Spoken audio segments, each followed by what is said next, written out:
This is Kal Kat, the Kal Katster, and this is a Las Vegas shirt from over a year ago, but it looks like the coronavirus. and tonight is Unofficial Creature Features. This is not Creature Features, this is me watching Creature Features and then commenting on it. Not associated with Vincent Dahl and Tangela and others at all. Just to point that out. Except for my father having been in a cheesy horror movie in the 70s, Mel Peter's Monster. I was not. I made my own, though. You can watch my horror movies on channel, the Mousetrap Project. There's 4 of them, I think. There's 4 of them. There's 3. There's Mousetrap Projects, loosely based on the Blair Witch Project. It's perfect.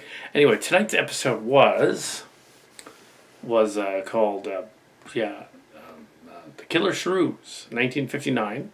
It starred a younger James Best, who would later become Roscoe P. Coltrane on the Dukes of Hazzard, about 28 years later or so, when he was older.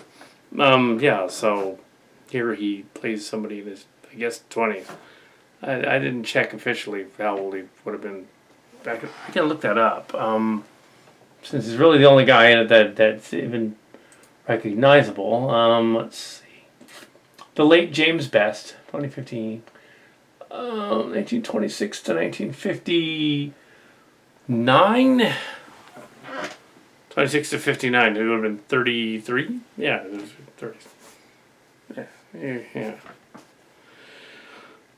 At that point, he died at age 88 in 2015. But James Best played Roscoe Coltrane on the Dukes of Hazzard. In this movie, he plays a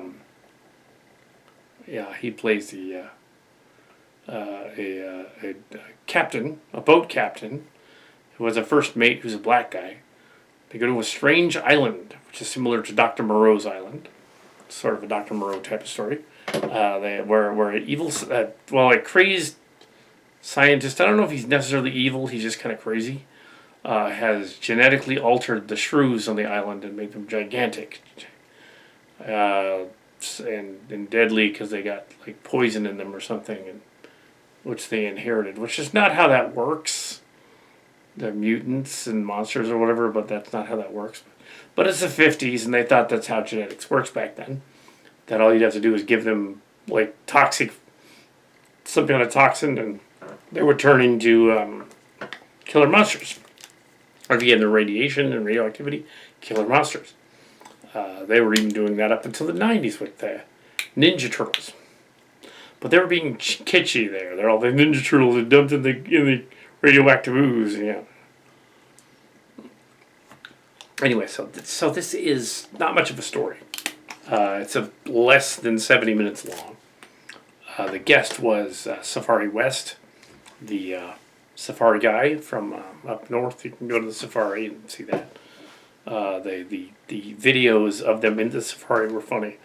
Tangela trying to talk to a flamingo and then an ostrich. But other than that, somebody's home movies, yeah.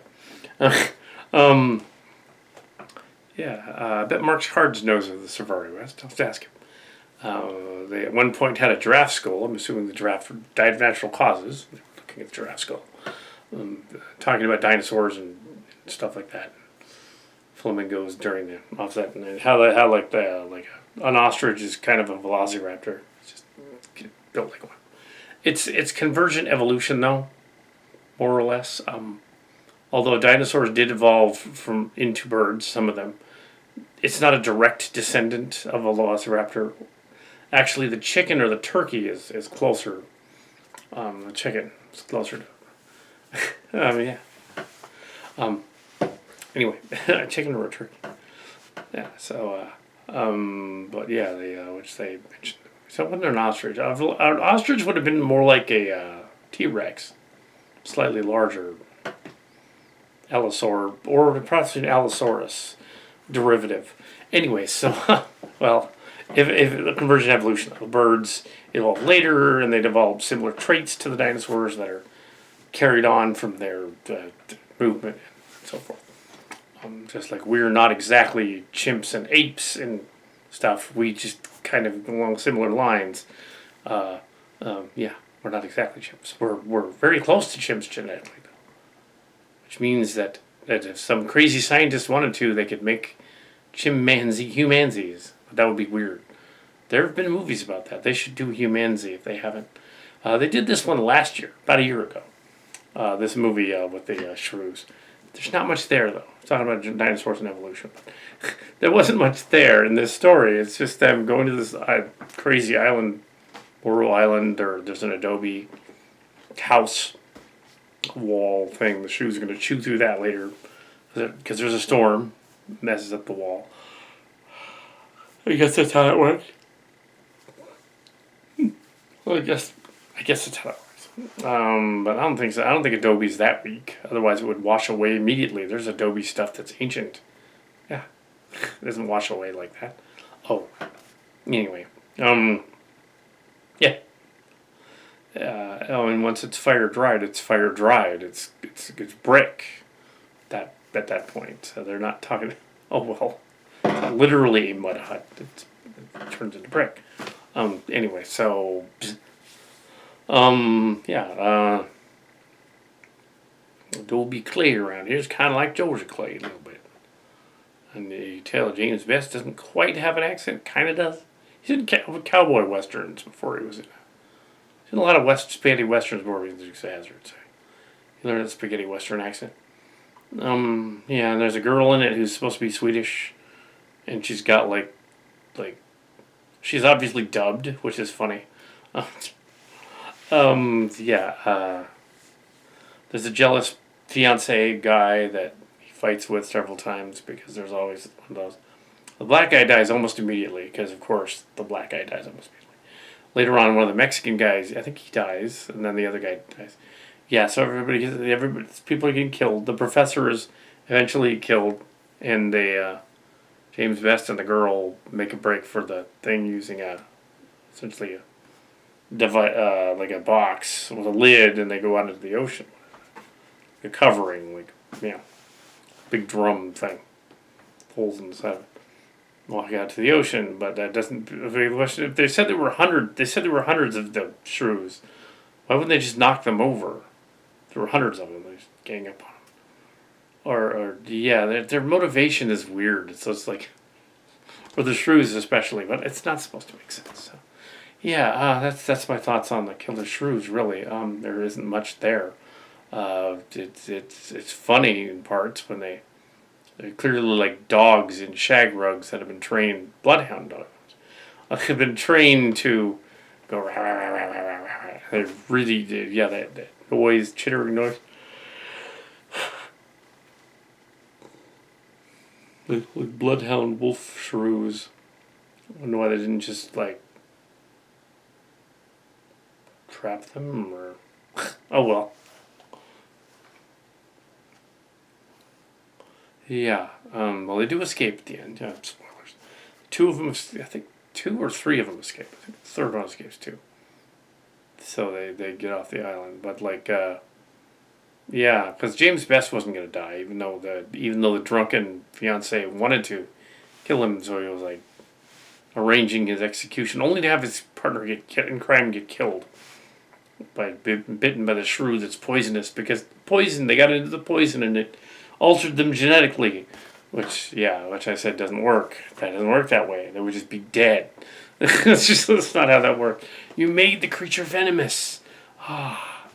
It's not how evolution works. You have something like a platypus, which bites you and then waits for you to die, but it doesn't go after people so much. Not a platypus. Platypus too, but also the Gila monster and the Komodo dragon bite its prey, and then knowing that it can't fight the prey exclusively, so it'll bite it, and then it'll take off, and it'll wait for the creature to die from the poison, and then go after it later. And a bunch of its friends will show up, and